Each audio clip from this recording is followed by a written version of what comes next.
Hey everybody, this is Hondo Carpenter, along with Ezekiel Trezevant, your Las Vegas Raiders beat writers on SI. It's great to have you all here for training camp report number 10. Big practice today, another big practice tomorrow.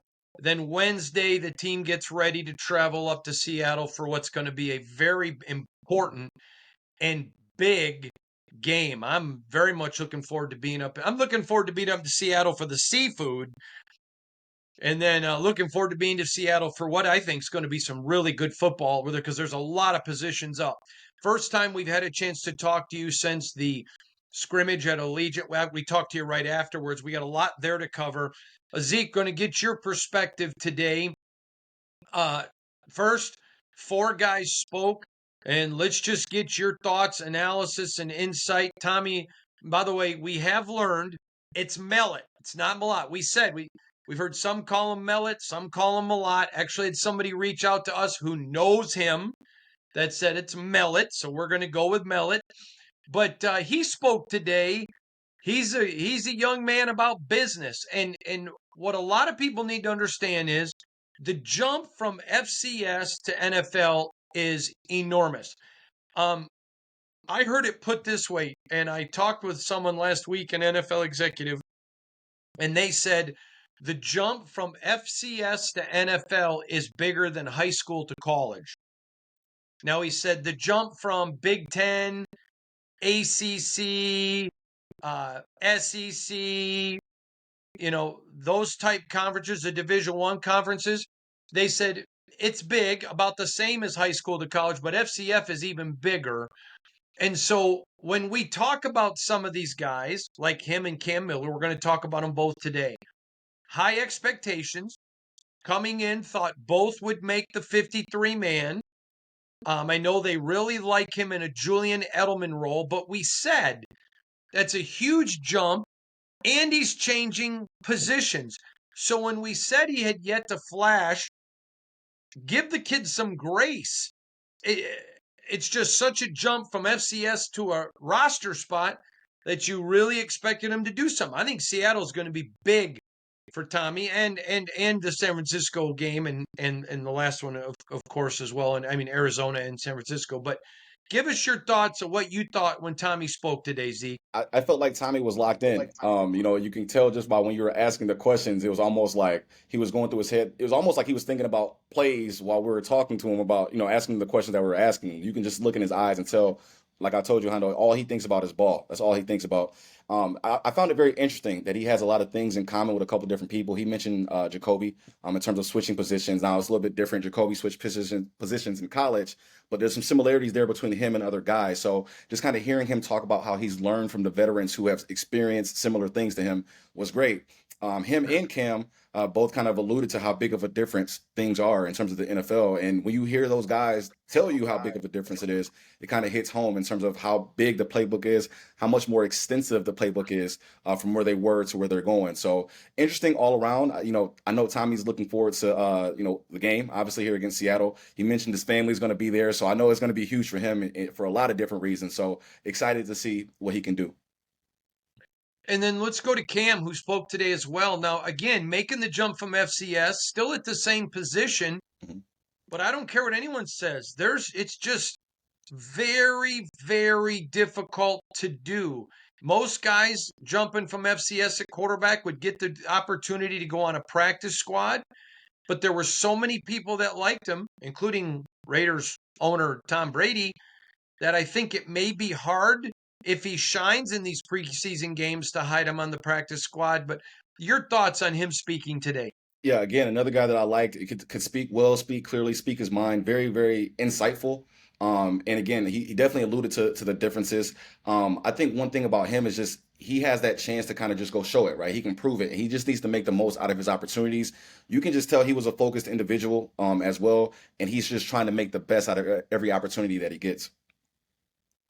Zeke, another guy that spoke today was DeCamerion Richardson, who, I mean, I want to put this in perspective. Brock Bowers and Geno Smith and Max Crosby, probably Brock Bowers and Max Crosby, have had the elite camps, right, and so is Jacoby.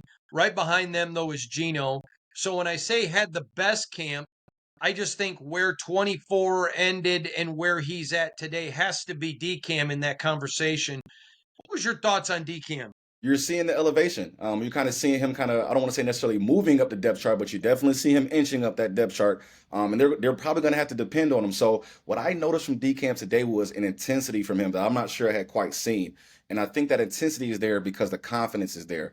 Now he might not have Mm-hmm. always been playing against the ones, don't get me wrong, but just to see that, just that gumption, just to see that fire, I didn't see that last year. And I'll be honest, I've been a little bit tough on DeCamerion, but because of how last year went, but you hit it right on the head. Where he ended and where he's at today, I mean, it's a big difference. It's a big difference. So he's kind of primed. He's priming to take off. He just has to go do it. But today, I mean, you saw him out there barking, clapping, going hard, and it kind of caught me by surprise. He was out there making plays and he was being loud about it. So that was pretty good to see. All right, let's go over to Darnay Holmes.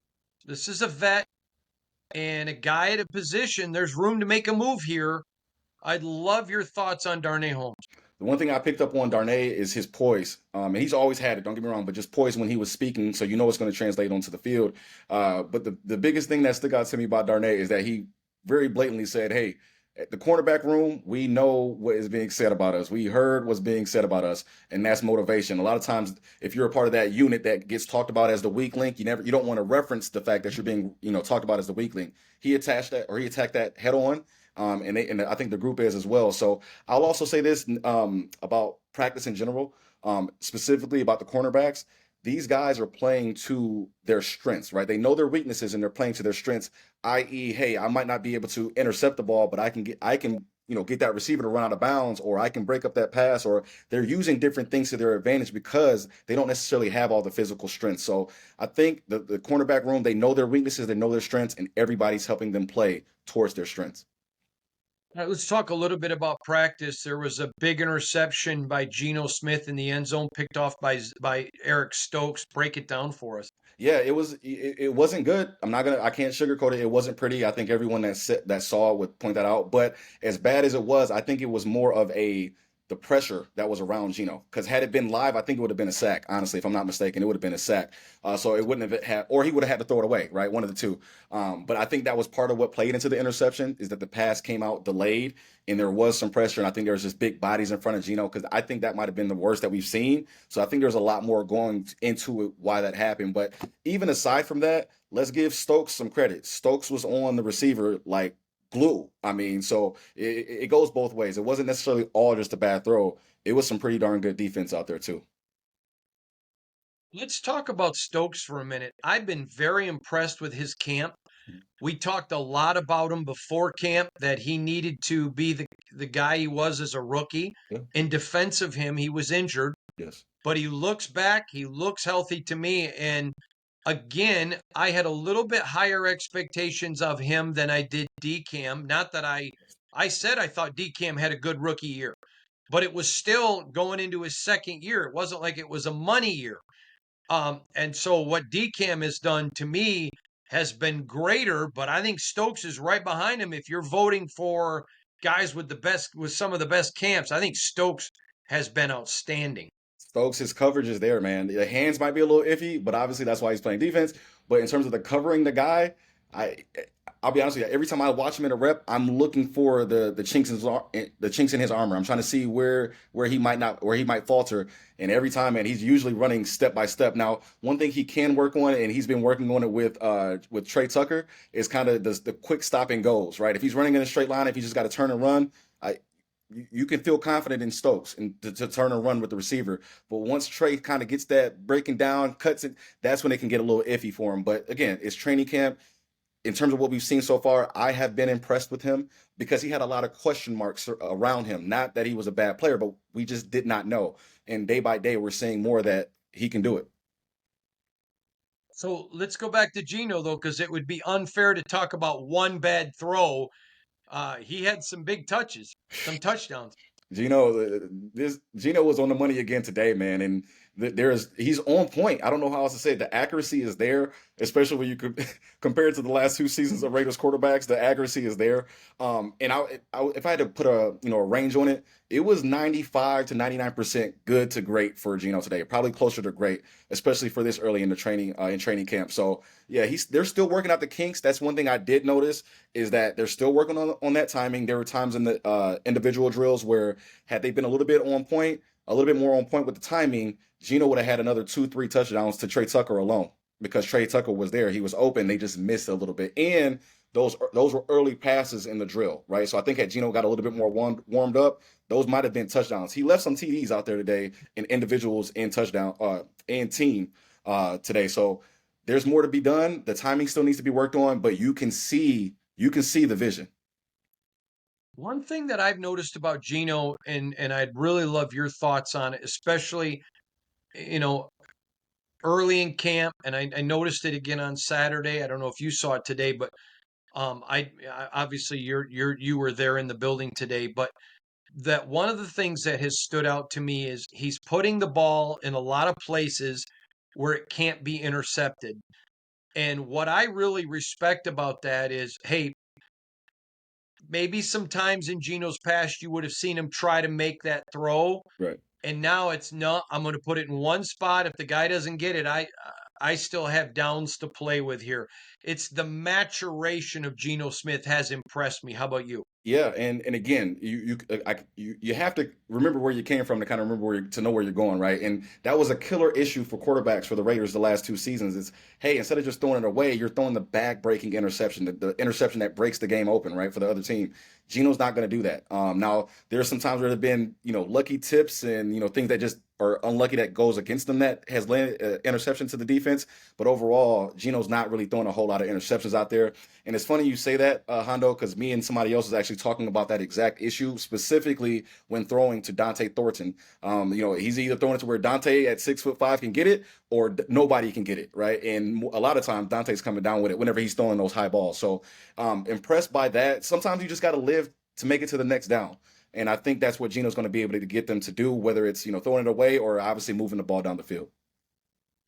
I want to talk with you about practice the other night at Allegiant Stadium.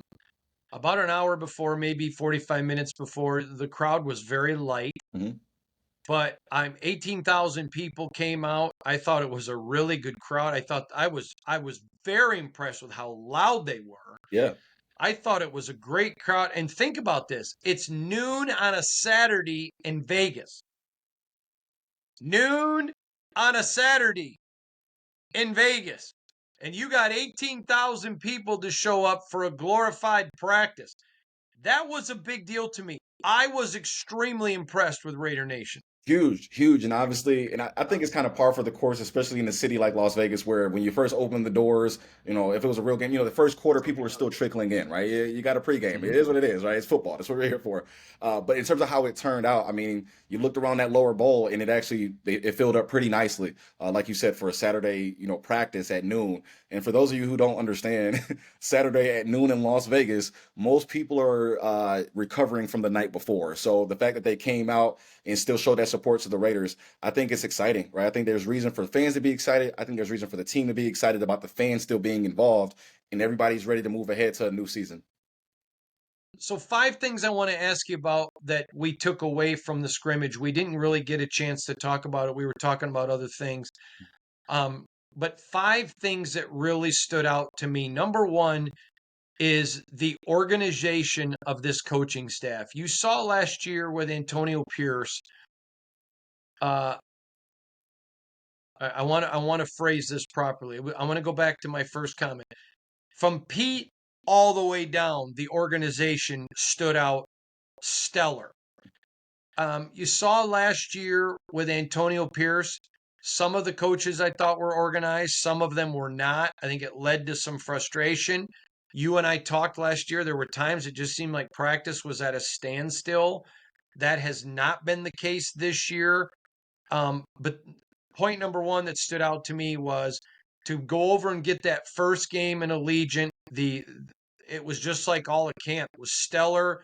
was run down to the last second. I thought it was extremely well run practice. The organization of this coaching staff has stood out to me. What do you think?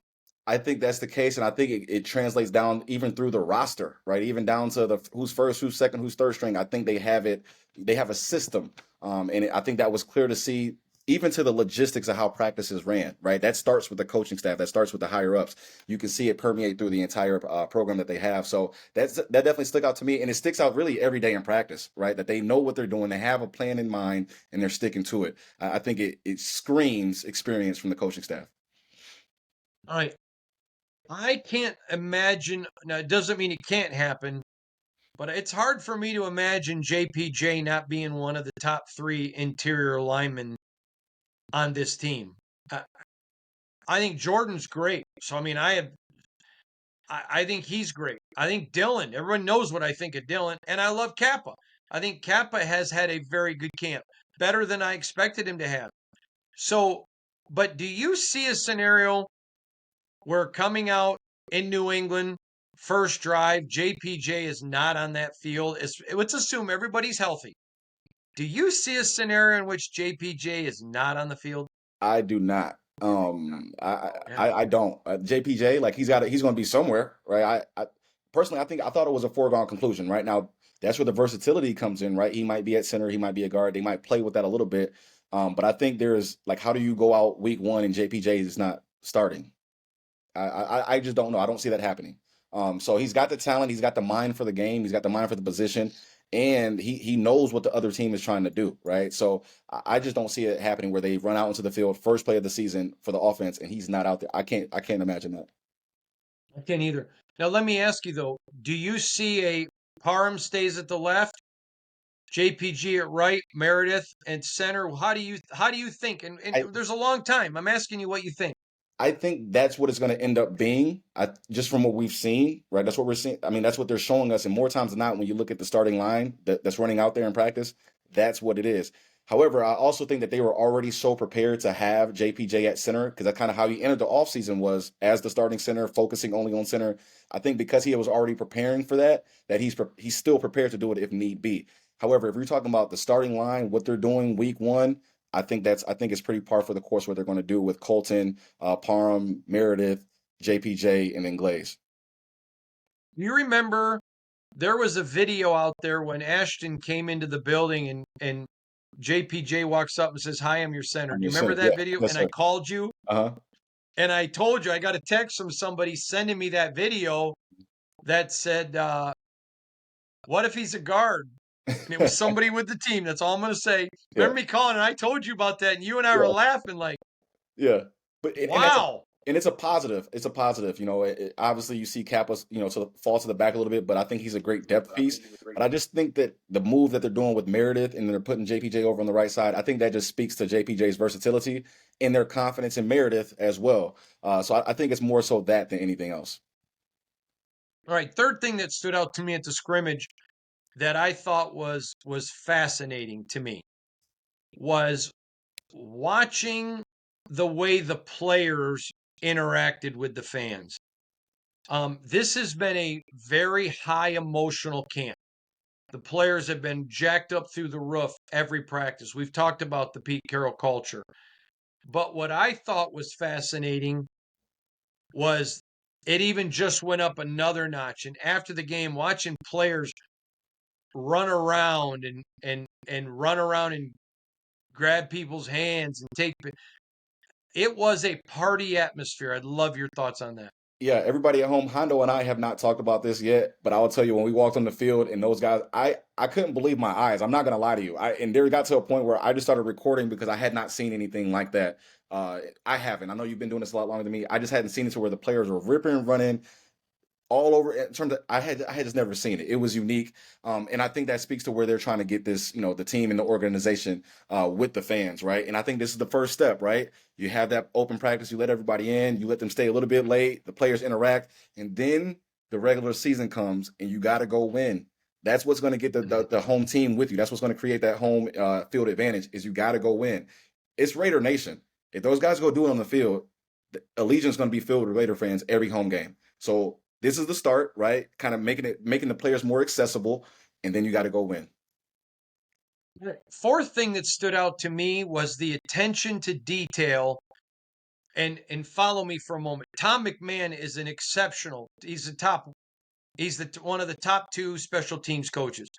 So the special teams of the Raiders are always dialed in. But when I say attention to detail, I'm talking about kickoff returns. There were several of them. Now, I know a lot of that has to do with the new rules, but you and they showed some stuff that I didn't think they were going to show till the regular season, and that really impressed me. I'd love your thoughts on that because you and I were both like, they're showing Yeah. some stuff. Yeah, listen. They especially the special teams. This is the most excited I've been about special teams probably in my life. Is special teams, you know. So those guys look good, right? And they only gave us maybe about 75% of the vision, but you could see the vision, right? You can see, hey, if they get that one block there and that one block there, okay, well they might either break that for a touchdown or guess what? They're starting at the 40-yard line or they're starting at midfield, and then you can play the field position game and it works in your favor. So I think that special teams is going to be a huge part of the Raiders' season and their success. But it's clear that Tom McMahon is doing his thing, right? He's putting the pieces together, and you're going to see some guys out there that you might not know their name, but when you start seeing them sprinting down the field for an extra 20, 30, 40 yards to start a drive, it's going to be good things to see. So I'm excited. Everybody at home should be excited. Your special teams have to be special, and I think that could be the deciding factor for the Raiders, right? That might keep them in a game or two that they wouldn't have been in last year because now they're going to get more from their special teams this season. Last point for me that really stood out to me, Zeke, a lot was we've seen Pete Carroll all training camp. He's having a ball. It's great. But after that scrimmage, he seemed genuinely moved to be back on that. We've seen him. He's very appreciative and it's not fake. But he seemed like he was genuinely moved by the reaction to the fans just to be back there. It was very genuine, which he is that kind of guy, and it was more than we've seen in training camp where he's been extremely thankful for this opportunity. To me, he looked genuinely moved. I'd love your thoughts. Yeah, I was going to say he looked taken aback. I think maybe even he was surprised. Yeah. I think maybe even he was surprised by the feelings that he had, being back in a stadium, and obviously Allegiant is Allegiant, but just being back in the stadium as a head coach, as the lead guy, I think even he was like, whoa, like I forgot that this is what it felt like. I forgot that these are the feelings that you have. And that was only for practice, right? So imagine what it's going to feel like for, a game, obviously come this week with the preseason game and regular season game as well. So we're human, right? These guys are human. These coaches, these players, they're human.